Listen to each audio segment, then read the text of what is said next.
Bukod sa pagiging heritage province, naging tanyag din ang probinsya ng Ilocos Sur dahil sa isang industriya, ang tobacco industry. Kilala ang Ilocos Sur at ang Ilocos Region bilang isa sa top producers ng tabako sa bansa at sa buong mundo. At hindi lang karaniwang tabako ang itinatanim dito. Mayorya ng kanilang pinoproduce ay Virginia tobacco, isang mataas na kalidad ng tabako. Nasa 70% naman ang Virginia leaf tobacco production ay nagmumula sa Ilocos Sur. Mahalaga ang papel ng industriya na ito sa pagbibigay oportunidad sa mga lokal at pagbuhay ng ekonomiya ng probinsya. Ngunit sa mga nakalipas na taon, nanganganib na bumagsak ang industriya ng tabako sa rehiyon at bansa.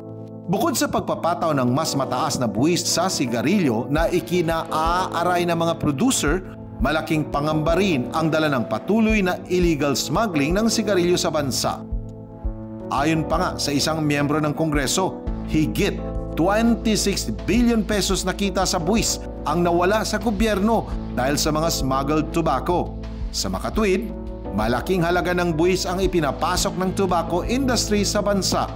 Kaya naman panawagan ni Governor Jerry Singson, tulungan ng pambansang pamahalaan na manatiling buhay ang industriya ng pagtatabako.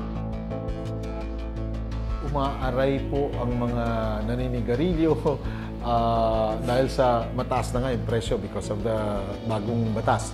And of course, yung reduction ng IRA, malaking nawala sa Ilocos Sur. Paano nyo masustain lahat ng pinapangako yung magandang serbisyo sa ating mga tao? May kontrobersya po yan. Aywan ko lang kung pakikinggan ako ng national government. Ang national government in general, gusto nila mawala na yung tobacco industry because as they say that smoking is hazardous to your health. Sabi ko naman, sana wag naman. Naninigarilyo ka ba doon? Hindi po. Okay. Pero wag naman, sabi ko, kasi mawawalan kami ng hanap buhay dito. At saka ang tobacco industry is number 6 in terms of lahat ng negosyo sa Pilipinas. Ang pinakamalaking nagbibigay ng pera sa national government in terms of taxes, tobacco. We are remitting billions of pesos out of our taxes in tobacco industry.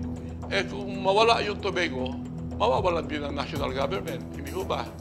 So sabi ko, instead of medyo pinapatay yung tobacco industry, tulungan nyo kami na buhayin, palakihin ang tobacco industry.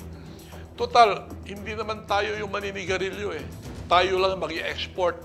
Tayo ang magpo-produce ng tobacco, export natin. So in that way, lalaki yung remittances natin sa national government para may magastos sa national government. At saka yung Republic Act 4155 ng NTA, nakalagay po doon 85% of the taxes, pag binigay yan, will go to universal healthcare.